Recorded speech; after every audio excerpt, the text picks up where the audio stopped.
about some work that our Queen is doing and the projects that she's embarking on. I remember a few weeks ago we spoke to Queen Sarfoa, current winner of Ghana's Most Beautiful, who is waiting to hand over the crown to whoever may emerge winner. But she talked about prison reform, and it was very dear to her heart. I remember even from the beginning of the competition, she had been very vocal about it and what we needed to do to support prisoners and to expand prisons in the country and provide some relief to them. And so as part of that project, there's something amazing that she's working on, and it will be officially unveiled today. And she's here to tell us all about it. And so Queen Sarfoa, looking all regal in her crown. Good morning. Good morning, Bella. I'm fine, thank you. Good to have you in the studio. Good to be home. You're here with your guests.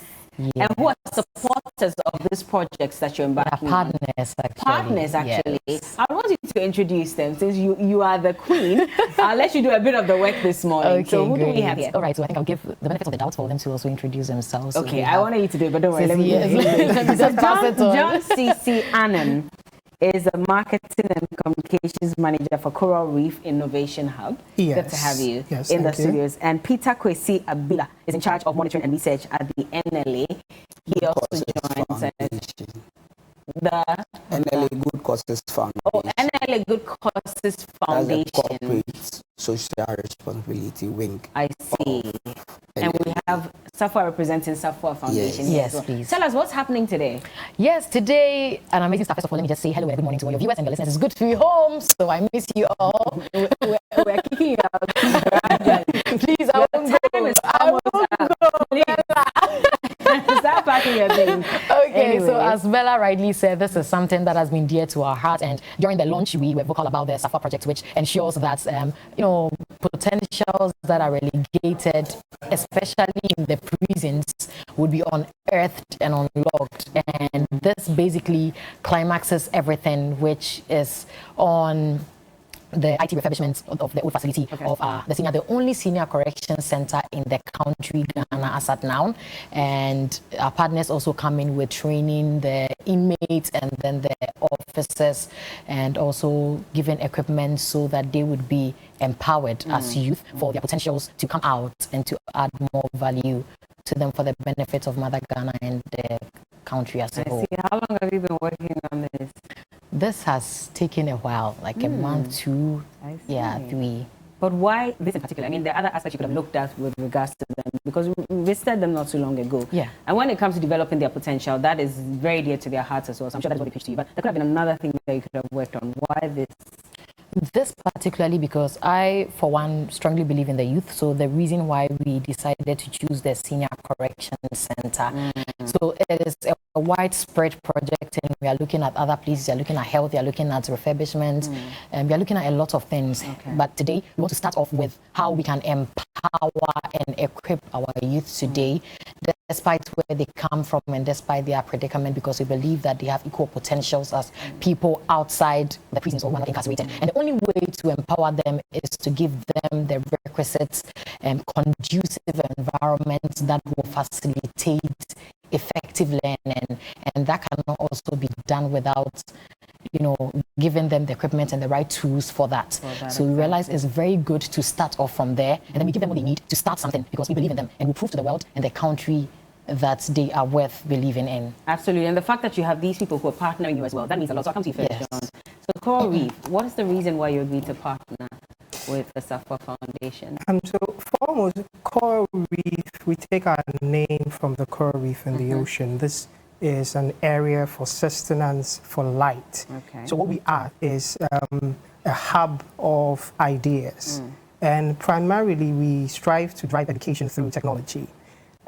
Because we realize that we are in a day and age where technology runs our world. And so what we do is to deploy smart labs in learning centers. Our smart labs are educative spaces that are equipped with state-of-the-art technology and also solutions. So we offer training. We also offer opportunities to develop entrepreneurial skills, and also give the learners opportunities to travel outside and take part in international competitions. We also have a robotics and coding solutions that we offer. So this is our program. So we decided to partner with the Sarfoa Foundation because foremost, the offer they put on the table is one that we align with. Because if you look at the SDG Goal 4, it talks about promoting inclusive education, where the emphasis is on no person being left behind. But then you realize that when there is a revolution that is happening, there are some vulnerable groups of people who are left behind, whether they're disabled, or we look at primarily what we're working on now, people who are incarcerated.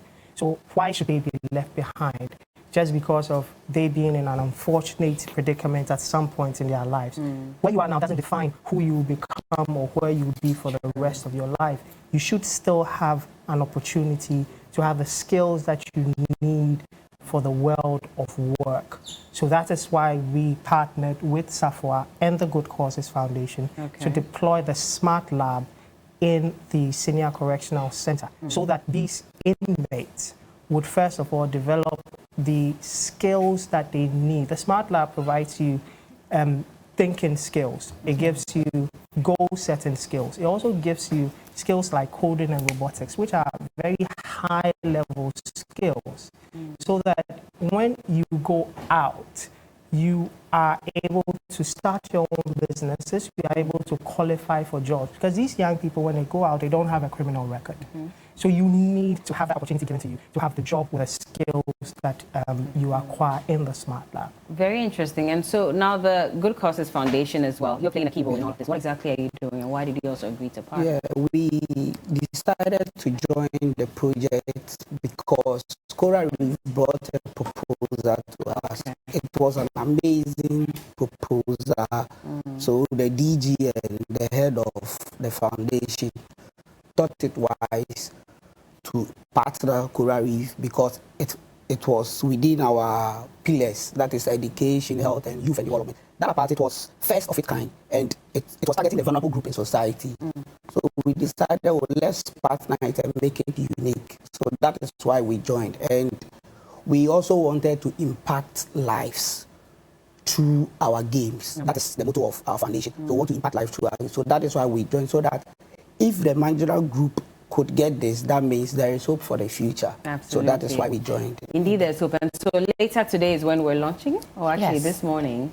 Today at 2 p.m. 2 p.m.? Yes. And it's going to happen at the Senior Correctional Center? Yes, please, exactly there. How do they feel about this? I'm sure they are looking forward to this. So much. They're excited about it. Yeah. How do you feel that you've been able to do this? Because like I said, this has been on your heart for a long time.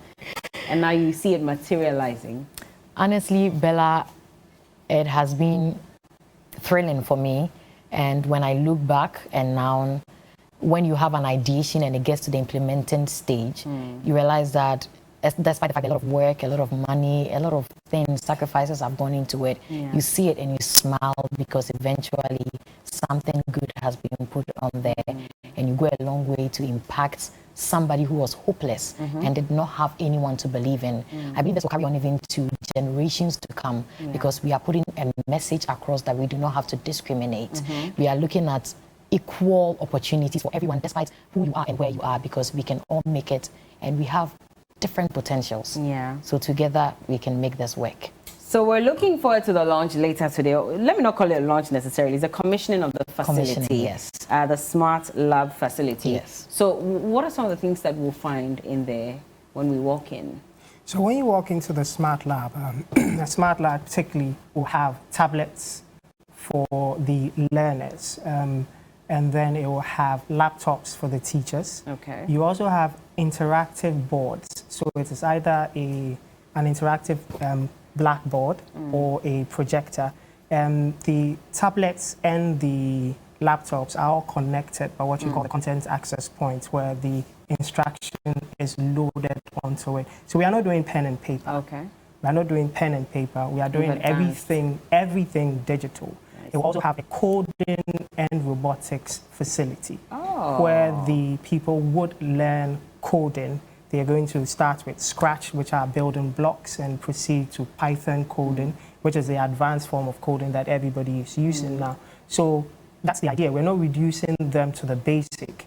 We are giving them the necessary tools they need to compete in the world of work when they go out. And I'm sure that when it comes to robotics and coding, that's not been introduced to the facility yet, has it? No, it hasn't. It hasn't. So this is something totally new. So let me state here, this is going to be the first smart lab in a correctional facility anywhere in Africa. Wow. Anywhere in Africa. The first smart lab in a correctional facility anywhere in Africa. Now, before you get to see what it would look like by the time it is commissioned, let's take a look at what it was really looking like before the Sarfoa Foundation, Coral Reef and Good Cause Foundation walked in there and tried to fix. So this is what it was like. I mean, even the floors. Yeah, well, the tiles were worn out. They had ripped off. Yes, everything was out. And then the desktops, the monitors, they weren't working at all. Yes. They weren't working. It was just there to beautify the place, but really wasn't serving its purpose. Nothing was. So they weren't using it for a very long time, actually. They weren't using that space. So we're going to see something totally different from what we're seeing on the screens right now. I cannot wait. You say 2 p.m. Can't we move it to like 10 a.m. so that once we're done with the show, we can all because I'm curious. I want to see what it looks like. Oh, but this is really impressive. Yeah. It's amazing, right, Peter? Yes. I mean, how do you feel knowing that your team has also really done something? We feel excited and we feel people are going to benefit. Yeah. Those who are never in the society, those who are most of the time forgotten, they will benefit from this. So it's amazing and it is eye-opening. We believe from here we would try and see whether we can do more with proposal from Coral Reef and see whether we can extend here. Sarfoa has a lot to do, so I'm sure she'll be coming to you for more. And Bella, we actually given them an option. From the Ghana Prison Service, their reports that they publish, you realize that about 90 or 80% of these people are reoffenders. So they go and then they come back because we do not equip them. They do not have any opportunities out there that can make them work and then fend for their lives. We are giving them an opportunity to relive and to rewrite their stories. And I think this will work. Instead of them picking guns and then shooting and stealing and killing people, this is another bright opportunity for them to make life worth it. Especially because they're young as well. Very young. And so they have their whole life ahead of them. Yes. And it'll be very unfair to see them come back because of repeated crime. So definitely something we're looking forward to. Congratulations on this. Thank you. Thanks for partnering. Our beautiful queen. Thank you for this. I'm sure there's a lot more that will be coming up. A lot more. I see. You want to give us a hint of what to so expect? currently we are working on a training. So we're also looking at Kumasi Central Prisons and in Sawem, where inmates who will be leaving into the society in a month or two would also be given some skills and help with some startups. So it's on the way. We are looking at medical fair, big one at various facilities. We want to spread it across. And just last Saturday, we were at Winneba local prisons. We donated some items like fridge, medical supplies, a lot of things. We want to ensure that their welfare needs are also taken care of. We don't want them to be hardened. They come and then we are suffering for that. Yes. Yeah. You want to say something, Peter? I would like to take this opportunity to congratulate our Director General for giving us the opportunity and the go-ahead to involve our partners in this project. And yesterday was his 1-year anniversary as Director General. And we thank him for the leadership and the opportunity for everybody. Posterity will be the best judge. Absolutely. You also want to say something? Yeah, so for us as Coral Reef, we believe in empowering our teachers. So our next project is a Nominate a Teacher project, where you nominate a teacher who has exceptional skills and has impacted your life. And then the teacher qualifies for a training program where he will end up with an all expenses paid trip to South Africa. It's interesting that there was just a South African discussion. Like what kind of teacher? Because as I'm here, Bella, you're not part. So can I be nominated? So have somebody nominate you? Have somebody nominate you? Like, So it's an all-expenses trip to South Africa that's nice. for a teacher conference. Nice. That comes off at the end of the year. So just follow us on Facebook, Coral Reef Innovations Hub and then you get more details. Definitely. Thank you so much. And yes, I want to seize this opportunity to thank everyone, the Director General of Ghana Prison Service. They've been very supportive. The Kenyan High Commissioner and the Kenyan community, Bella, they have been so supportive. To Ethel Tigo, who is also our headline sponsor, and to Rockstairs Roofing, thank you so much to every individual who has been spending, who has been praying, who has been helping us. Please, we just started. There is a lot more to do, and see, we will be able to put Ghana at the peak of Africa if we do this together. To stay in touch, you can call 0249460310 or 0503671404. Absolutely. Thank you so much for joining us, and all the best later today. Thank you. At 2 p.m. is when the commissioning will take place, and so please do not miss it. And I'm sure that TV will be there to cover it and bring it to you subsequently. Queen Sarfoa, current queen of Ghana's most beautiful, along with John C.C. Annan. He's a marketing and communications manager for Coral Reef Innovation Hub, and Peter Kwesi Abila is in charge of monitoring and research at the NLA Good Cause Foundation. Thank you again.